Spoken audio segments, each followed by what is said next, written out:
आकाशवाणी मुंबई सादर करीत आहोत इच्छापत्र याविषयी ॲडव्होकेट उमा वागळे यांची नेहा खरे यांनी घेतलेली मुलाखत.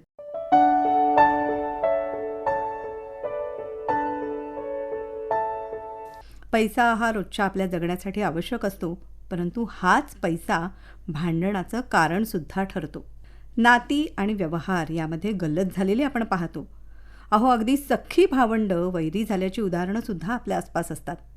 अर्थात हे घडू नये यासाठी इच्छापत्र केलं तर गैरसमज टाळता येतात. भांडणं, विसंवाद हे काही प्रमाणात तरी आपल्याला रोखता येतील, नियंत्रणात ठेवता येतील. याच संदर्भात माहिती आज आपण घेणार आहोत. आजचा आपला डायलिन कार्यक्रमाचा विषय आहे इच्छापत्र आणि आपण त्यासाठी आमंत्रित केलेलं आहे ॲडव्होकेट उमा क्षीरसागर वागळे यांना. उमाताई नमस्कार. नमस्कार. उमाताई गेली 32 वर्ष मुंबई उच्च न्यायालयामध्ये वकिली करतात. प्रॉपर्टी मॅटर्स आणि रिडेव्हलपमेंट अर्थात मालमत्ता विषयक आणि पुनर्विकास विषयक केसेस यामध्ये त्या तज्ज्ञ आहेत. भारत सरकारसाठी आणि तसंच मुंबई महानगरपालिकेसाठी स्पेशल काउन्सिल आहेत त्या. आपण आज सुरुवात इथूनच करूया की इच्छापत्र म्हणजे नेमकं काय. हा अतिशय चांगला विषय तुम्ही निवडला आहे, जो सगळ्या श्रोत्यांना उपयोगी पडेल असा आहे. कारण प्रत्येकाची काही ना काहीतरी एक मालमत्ता आयुष्यात असतेच. म्हणजे छोटी असेल, मोठी असेल, स्थावर असेल, जंगम असेल, तर त्याचं व्यवस्थापन आपल्या मृत्यूनंतर कसं केलं जावं हे जे दस्तावेजाद्वारे सांगितलं जातं, त्या दस्तावेजाला आपण साध्या भाषेमध्ये इंग्रजीमध्ये विल म्हणतात आणि मराठीमध्ये त्याला इच्छापत्र असं म्हणतात. म्हणजे तुमच्या मृत्यूनंतर तुमच्या प्रॉपर्टीज कोणाला दिल्या जाव्यात ह्याचं जे व्यवस्थापन आहे ते सांगणारा दस्तावेज म्हणजे इच्छापत्र. त्याला कायदेशीर आधार असतो. खूप त्याला म्हणजे हे एक असं दस्तावेज आहे जे तुमच्या मरणानंतर अस्तित्वात येतं, परंतु त्याच्यात जे लिहिलं आहे त्याची पूर्तता व्हावी याच्यासाठी कोर्ट सुद्धा झटत असतं. म्हणजे त्याचा खूप आदर केला जातो त्या डॉक्युमेंटचा. बरोबर, तुमच्या इच्छेचा. येस. बरं, पण मग हे इच्छापत्र कोण करू शकतं?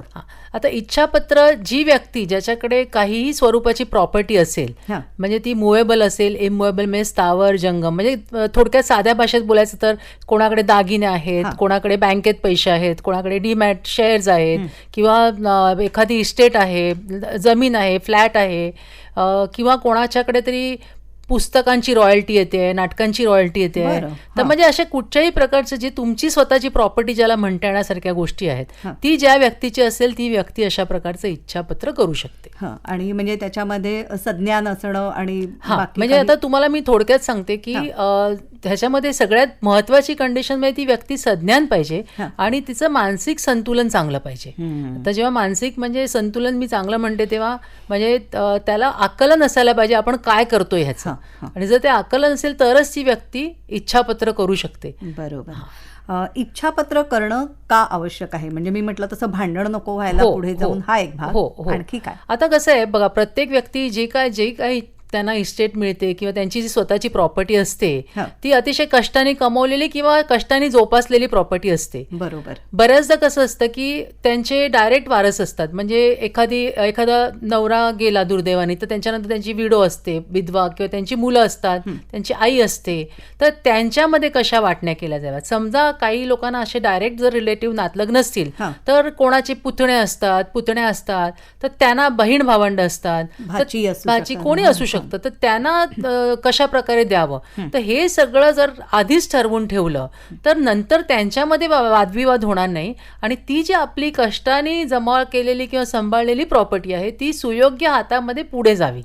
हे त्याचं मुख्य महत्वाचं कारण आहे. आपण म्हणतो तसं आपण काही कमावलेला पैसा बरोबर घेऊन नाही जात, पण तो पुढे व्यवस्थित त्याचा विनियोग व्हावा आणि योग्य माणसाच्या हाती पडावा. यासाठी इच्छापत्र करणं आवश्यक आहे. बरं, इच्छापत्र कायदेशीररित्या करण्याची पद्धत कशी असते आणि ते रजिस्टर करणं सुद्धा आवश्यक असतं का? आता हा तुम्ही खूप चांगला प्रश्न विचारला, कारण हा बऱ्याच श्रोत्यांच्या मनामध्ये हा प्रश्न असणार आहे.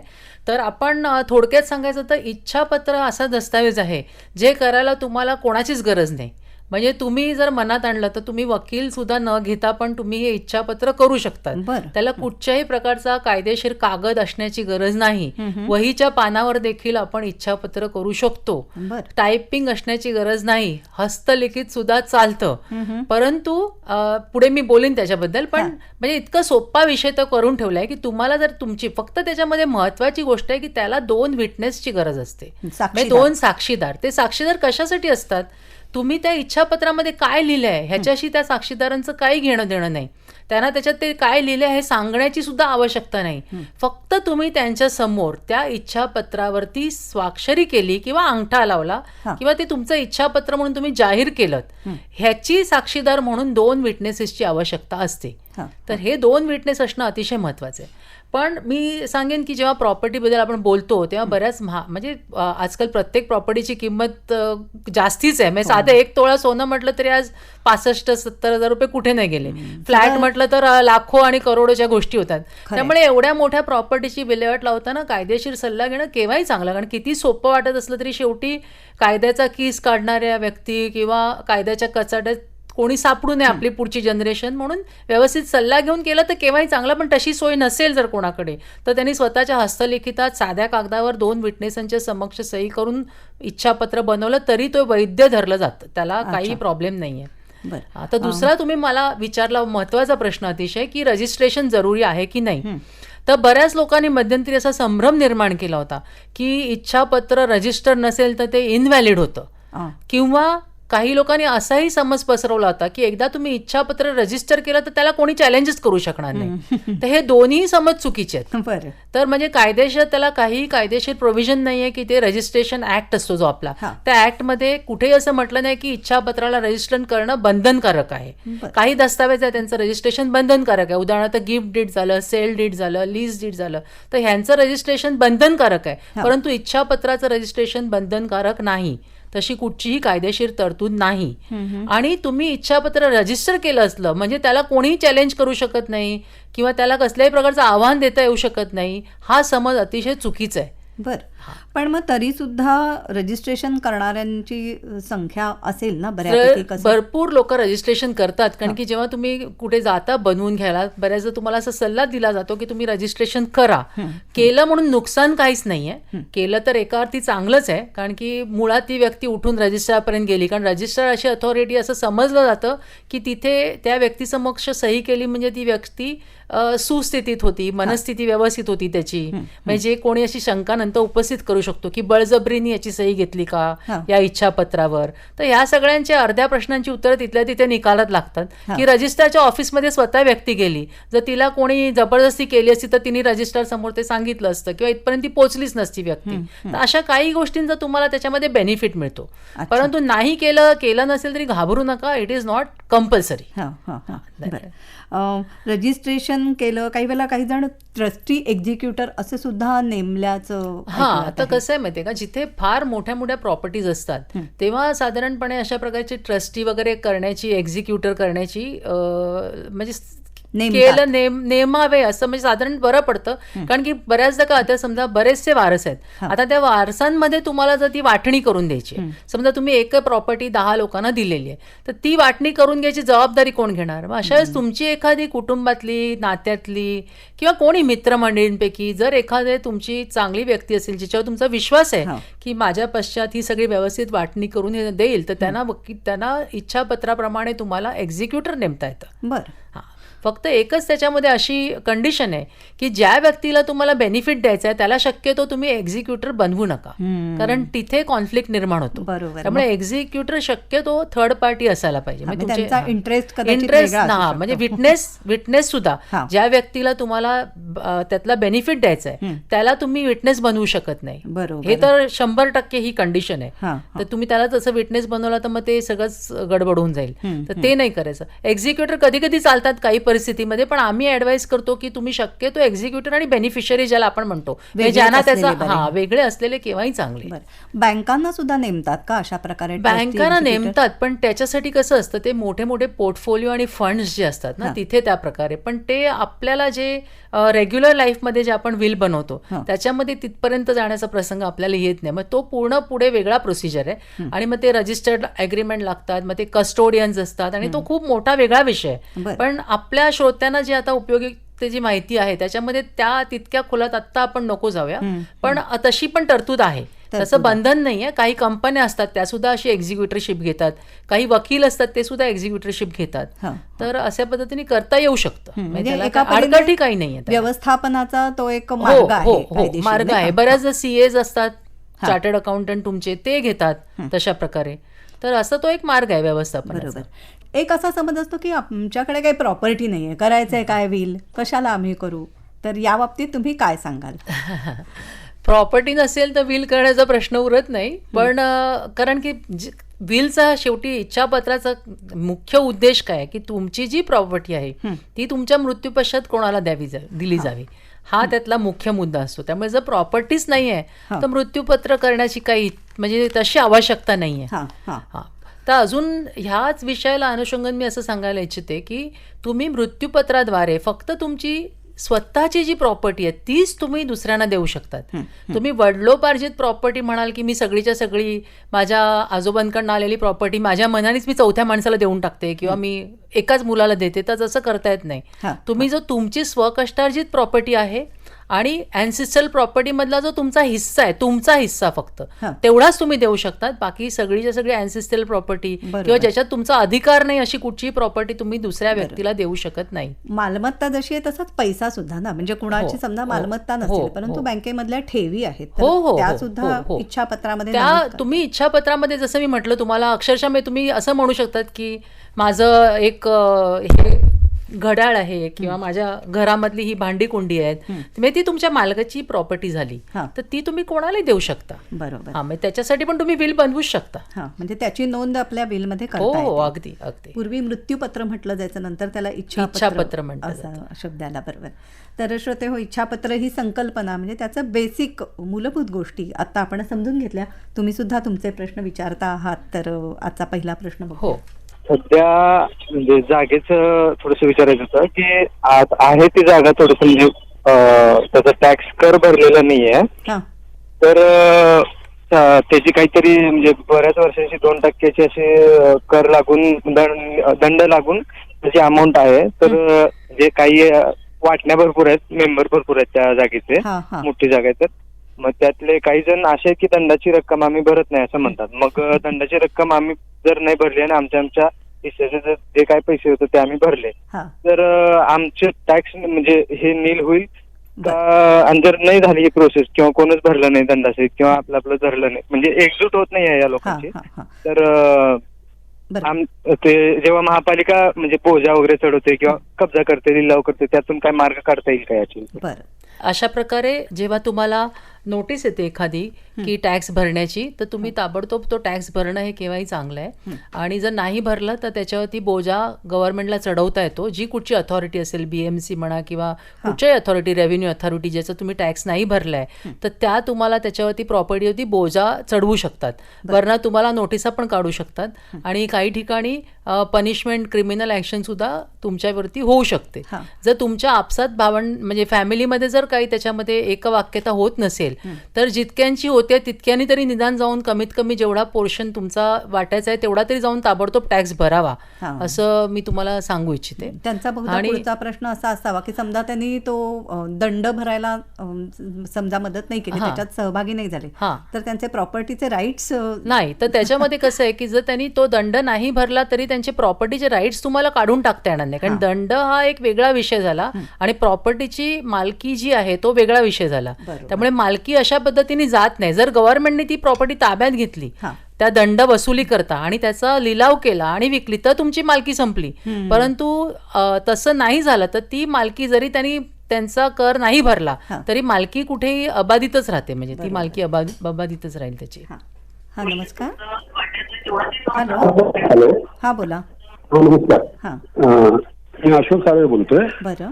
मी आता ऐकलं इच्छापत्र कसं बनवायचं वगैरे, तसं समजा मी बनवलं त्यांनी सांगितलेल्या पद्धतीने वगैरे एकदम करेक्ट बनवलं, तर मला असं समजतं की ते नंतर प्रोबेट करून घ्यावं लागतं. तर प्रोबेट करून घेणं हा विषय काय आहे नेमका, आणि प्रोबेट करणं आवश्यकच आहे का? मी एकदा लिहून ठेवल्यानंतर माझा मृत्यू झाला तर ते लिहिलेलं आहे व्यवस्थित केलेलं सर्व साक्षीदार वगैरे सह्या घेऊन, तर ते तसं इम्प्लिमेंट करता येणार नाही का?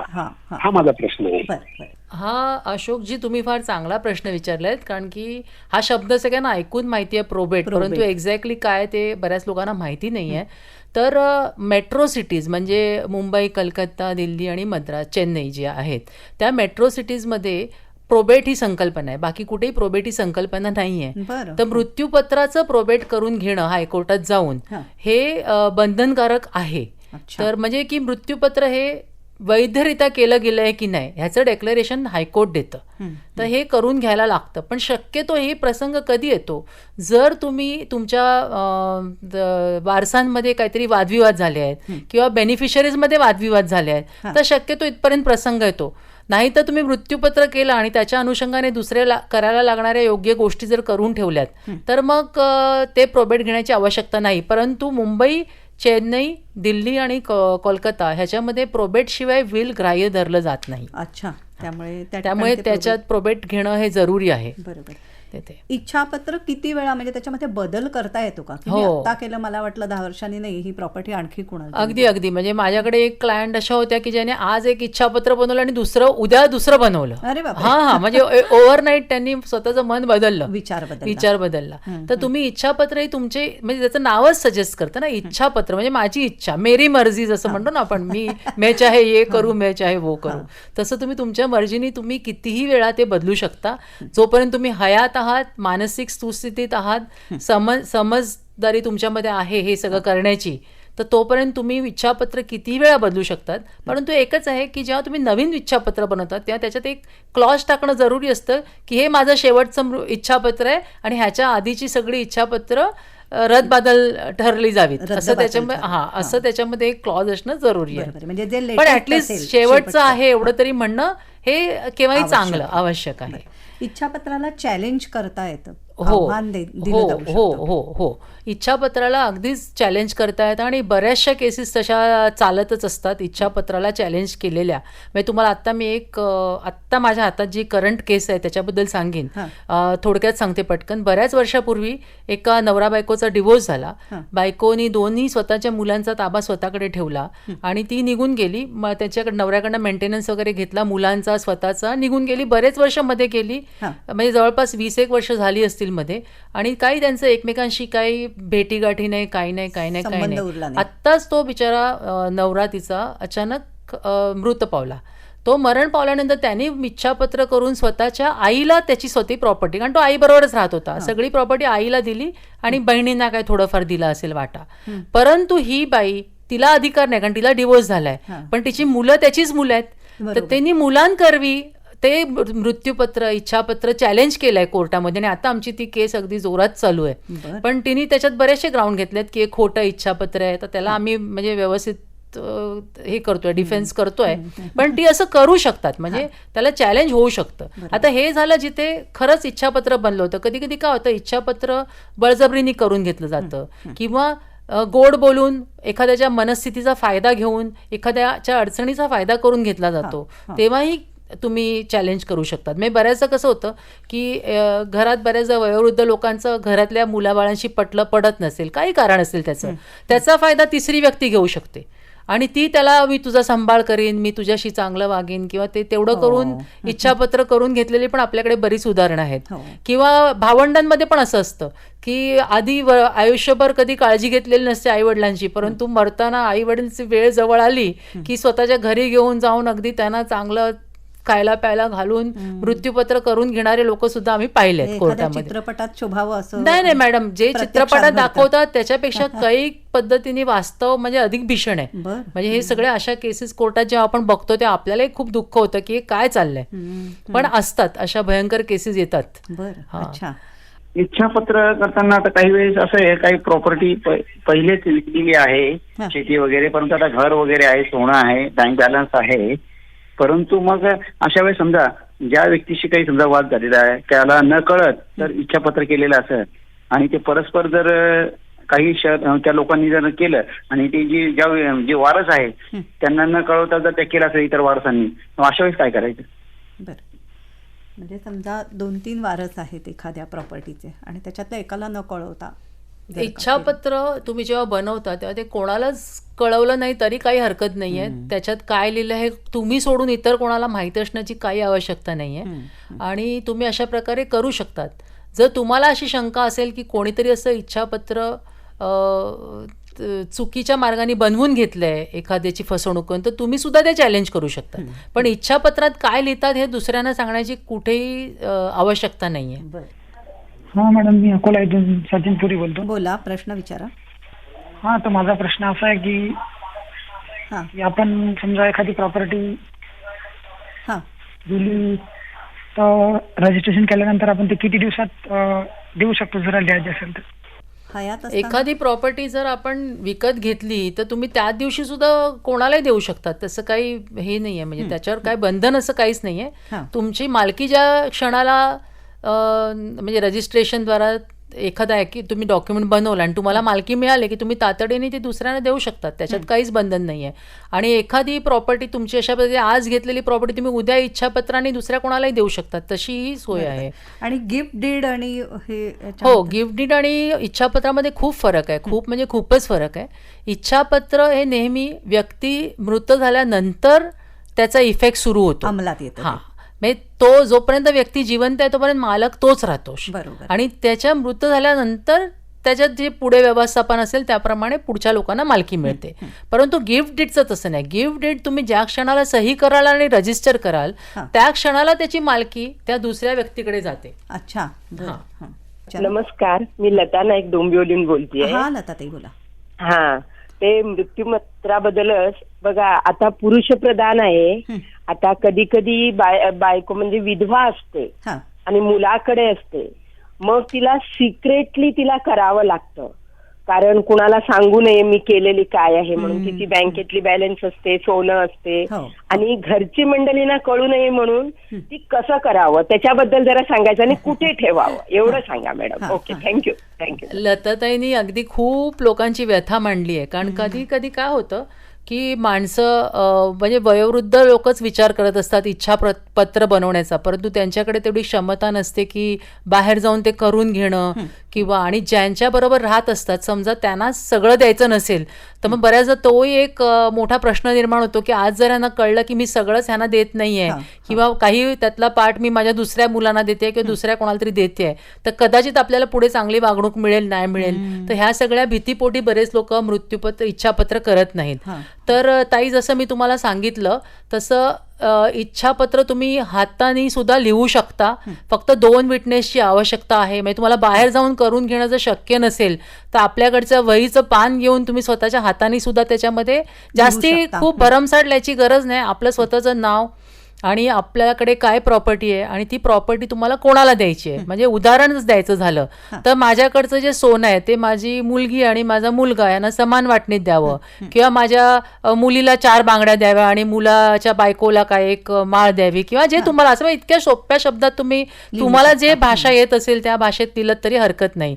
जर दुर्दैवाने कोणाला लिहिता वाचता येत नसेल किंवा एखाद्या दृष्टीहीन असतील किंवा काय तर त्यांनी आपल्या कोणत्यातरी जवळच्या व्यक्तीला सांगून लिहून घेतलं तरी चालेल. बनवून घेतलं म्हणजे बाहेर जायची सोय नसेल तर. बाकी अदरवाईज तर तुम्ही वकिलाकडे जाऊन बनवलेलं चांगलं असतं, पण अगदीच नाही. आणि हे तुम्ही 2 विटनेस साक्षीदारांच्या सह्या घेऊन तुम्ही तुमच्या सामानामध्ये कुठेतरी सुरक्षितरित्या ते ठेवा. बरेच लोक याच्यात एक चुकी अशी करतात, मी आता ह्यांच्याकडे तशी परिस्थिती नाही, पण जे दुसरं बऱ्याच ठिकाणी काय करतात स्वतःच्या बँक लॉकरमध्येच नेऊन इच्छापत्र ठेवून देतात आणि ते एक्सपायर झाल्यानंतर ते त्यांचा लॉकर ओपन करू शकत नाही. इच्छापत्रामध्ये लिहिलं असतं तो लॉकर कोण वापरणार आहे, परंतु इच्छापत्र तर लॉकरमध्ये असतं. त्यामुळे खूप किचकट ह्याच्यात मार्ग काढतो आम्ही, पण किचकट परिस्थिती निर्माण होते. त्यामुळे शक्यतो ते आपल्याला सहज जे आपल्याला मिळू शकेल अशा ठिकाणी ठेवावं. आणि जर तुमच्या कोणी विश्वासातली एखादी व्यक्ती असेल तर त्याला सांगून ठेवावं, किंवा त्याची एक झेरॉक्स कॉपी त्यांना सांगावी की बाबा अमुक एक ठिकाणी आहे असं सांगून ठेवा, किंवा त्याची एखादी झेरॉक्स कॉपी, बाबा मी असं असं बनवलंय ओरिजिनल इथे, तुला पाहिजे झेरॉक्स कॉपी ठेव आणि माझ्या मरणानंतर हे तू इच्छापत्र पुढे आण असं सांगू शकतात. फोन येतातच आहेत, पण मगाचा आपला प्रश्न राहिलाय की इच्छापत्र नसेल केलेलं तर हो, तो पण एक फार महत्वाचा आहे प्रश्न. कारण कसं आहे की इच्छापत्र असेल तर त्याच्यात स्पष्ट लिहिलेलं असतं, पण नसेल तर काय, तरी घाबरायचं कारण नाही. कारण कायदा सगळ्या प्रकारच्या पॉसिबिलिटीजचा विचार करूनच निर्माण केलेला आहे. तर त्याच्यामध्ये समजा एखादी हिंदू व्यक्ती मयत झाली तर हिंदू सक्सेशन ऍक्ट प्रमाणे त्याचे वारस कोण हे लिहिलेलं असतं. एखादी ख्रिश्चन व्यक्ती, ज्यू व्यक्ती, पारसी व्यक्ती, मुस्लिम व्यक्ती, तर त्या प्रत्येकाच्या त्यांच्या जे नियम आहेत कायद्याचे तर त्याच्यामध्ये प्रत्येकाचे वारस कोण हे ठरलं जातं. आता आपण हिंदूंचं उदाहरण म्हणून जर घ्यायचं ठरवलं तर एखादा हिंदू समजा पुरुष एक्सपायर झाला तर त्याचं लग्न झालेलं असेल तर त्याचे वारस म्हणून त्याची स्वतःची आई, त्याची पत्नी आणि त्याची मुलं, समजा त्याला 2 मुलं आहेत, तर त्याच्या प्रॉपर्टीचे 4 वाटण्या होतील. एक हिस्सा आईला जाईल, एक हिस्सा त्याच्या विधवेला जाईल, एक हिस्सा त्याच्या मुलाला, एक हिस्सा मुलीला. 3 मुलं असतील तर 5 हिस्से होते. हा, म्हणजे अशा प्रकारे जितकी मुलं तिथे समान वाटणी. समजा जिथे विधवा नसतील आणि मुलं नसतील तर मग जे कोण पुढचे वारस आहेत, म्हणजे भावंड आहेत, चुलत भावंड आहेत, ती सगळे शेड्यूल आहे, तर त्याप्रमाणे त्याची हे जाते म्हणजे वाटणी. तुमच्याकडनं काही केसेस सुद्धा आम्हाला ऐकायच्या होत्या, परंतु फोन येत आहेत. मी जळगावहून निलिमा कस्तुरे बोलतेय. बरं, माझा प्रश्न असा आहे मॅडम, की आपण मृत्यूपत्र केलं, 2 विटनेस त्या सह्या घेतल्यात, परंतु आपल्या मृत्यूच्या पश्चात आणि आपलं मृत्यूपत्र बघण्याच्या आधी जर त्या विटनेसचा मृत्यू झाला असेल तर अच्छा, ते ग्राह्य धरलं जाईल. असं खूपदा घडतं. म्हणजे आत्ता म्हणजे माझ्या हातात सध्या पण एक करंट केस चालू आहे, त्यात असंच झालेलं आहे की मृत्यूपत्र खूप वर्ष आधी केली होती, त्याचे विटनेसेस पण त्याप्रमाणेच ओल्ड होते, आणि आता जेव्हा केस सुरू झाली तिथे कोर्टामध्ये, तेव्हा ते विटनेस होते ते साक्ष द्यायच्या आधीच एक्सपायर झाले.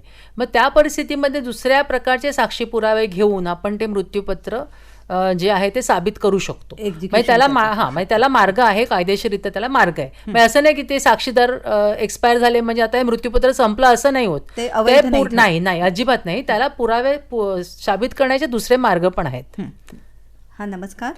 हॅलो, हा बोला. मी अश्विनी मोहिते बोलते, सांतागड सोडून. बरं, मी नॉमिनेशन बद्दल बोलते, वारसाबद्दल. आता मला काही मुलं बाळ आहे आणि मिस्टर होते ते पण वारले 4 वर्षांनी. मी एकटीच आहे. बरं, तर मी माझं काही बँकेतले आहेत थोडेफार कॅश, तर संस्थेच्या नावी करू शकते का, फाउंडेशनच्या? बरोबर. ताई, तुम्ही स्वतःला अजिबात एकटं समजू नका, आम्ही सर्व तुमच्या बरोबर आहोत. आणि तुमच्या प्रश्नाचं उत्तर जर द्यायचं असेल तर असं आहे की नॉमिनेशन करून तुम्ही कोणालाही त्या वस्तूची मालकी देऊ शकत नाही. त्यामुळे तुम्हाला ह्याच्यामध्ये इच्छापत्र करणं हे फार जरुरी आहे. तुम्ही कुठच्याही संस्थेला देऊ शकतात, कुठच्याही व्यक्तीला देऊ शकतात, प्राणी संग्रहालयाला देऊ शकतात, प्राण्यांच्या हॉस्पिटलला देऊ शकतात, धर्मदाय संस्थेला देऊ शकतात, देवळाला कोणालाही द्या, परंतु तुम्हाला त्याच्यासाठी नुसतं नॉमिनेशन करून चालणार नाही, कारण की त्यांनी त्या व्यक्तीला त्याची मालकी मिळत नाही. नॉमिनी ही नुसती एक टेम्पररी अरेंजमेंट आहे. तर त्यामुळे तुम्हाला जर त्यांना खरोखरच द्यायची इच्छा असेल तर एक तुम्ही व्यवस्थित इच्छापत्र करून ठेवणं हे त्याच्यामध्ये अतिशय आवश्यक आहे. वाटणी झालेली असेल आणि तो डॉक्युमेंट किंवा ती मालमत्ता त्यांच्या नावानं झाली असेल तर काही दिवसानंतर जर त्याच्यावर त्याचे दुसरे भाऊबंधू वारस हक्क चालू शकते का त्यांचा? कळला मला त्यांचा प्रश्न. तर तुम्हाला समजा इच्छापत्राने तुमची ऑलरेडी तुम्हाला जागा ती मिळाली असेल किंवा जी प्रॉपर्टी मिळाली असेल, तर तुमच्या भावंडांना जर त्याच्यावरती काहीतरी हे चालवायचं असेल तर त्यांना कोर्टामध्ये तसा दावा दाखल करायला लागेल. म्हणजे त्यांना ते इच्छापत्र चॅलेंज करायला लागतं की हे वैध नाही आहे, आणि ते जर तसं साबित करू शकले तरच ते इच्छापत्र बाजूला ठेवलं जाईल. आणि मग जसं मी तुम्हाला म्हटलं की इच्छापत्र नाही असं समजून वारसांमध्ये वाटणी होईल. परंतु जर ते इच्छापत्र पुरावा साबित झाला तर मग काही प्रॉब्लेम नाहीये, काही अडचण नाहीये. बरोबर. की एखादा जर सैनिक असेल, तो युद्धावर गेलाय, तर त्यांनी स्वतःचं मौखिक इच्छापत्र करायची पण त्याला परवानगी आहे. कारण की ती अशी परिस्थिती आहे की युद्धावर आहे, आता अचानक मरणाची परिस्थिती आली तर त्याला वाटलं की नाही, मला असं पाहिजे की माझी सगळी प्रॉपर्टी माझ्या आईला जावी, मुलांना जावी, कोणालाही. तर तो त्यांच्या बरोबरच्या व्यक्तीला तोंडाने जर त्यांनी सांगितलं की ह्यांना द्या तर ते सुद्धा ग्राह्य धरलं जातं. तसं एखादा अशा प्रकारचे पण प्रोव्हिजन्स आहेत. कायदा सगळ्या परिस्थितीचा विचार करून ठरवलेल्या शक्यतांचा विचार करून कायदे हे आपल्या फायद्यासाठी बनवलेले असतात. त्याची योग्य ती माहिती करून घेणं हे आवश्यक असतं. आणि म्हणूनच आजचा आपला हा कार्यक्रम होता इच्छापत्राविषयीचा विशेष डायलिंग, ज्यामध्ये सहभागी झाल्या होत्या ॲडव्होकेट उमा क्षीरसागर वागळे. तुम्ही खूप छान माहिती दिलीत आम्हाला, आणि आणखी काही केसेस सुद्धा असतील पण त्या सांगण्या इतका आता वेळ अजिबात नाही, पण की सगळ्यांच्या जिव्हाळ्याचा विषय असल्यामुळे फोन पण बरेचसे आले, तर शक्य तेवढं आपण त्याच्यात माहिती दिलेली आहे. तर अगदी आता शेवटची टिप अशी काय द्याल आम्हाला? इच्छापत्र प्रत्येकाने जरूर करावं. आणि माझी एक महत्त्वाची याच्यात अशी टिप आहे की फार अगदी आपण खूप म्हातारे होऊन सगळ्याच आपल्या म्हणजे कपॅसिटीज कमी झाल्यानंतर इच्छापत्र करण्याच्या ऐवजी जेव्हा आपण थोडेसे धडधाकट मानसिकरित्या सक्षम आहोत तेव्हाच आपण एक व्यवस्थित विचार करून इच्छापत्र केलं तर केव्हाही चांगलं. कारण की एकदम वय वाढल्यानंतर माणसाचा कधी कधी विचाराची क्षमता सुद्धा कमी होते आणि पुढे जाऊन पुढच्या पिढ्यांमध्ये वाद भांडणं विकोपाला जाणं हे सगळं यातून टळू शकतं. खूप छान माहिती आणि मार्गदर्शन तुम्ही आज केलं. आम्हाला मनापासून आभार मानते. धन्यवाद मला बोलवल्याबद्दल.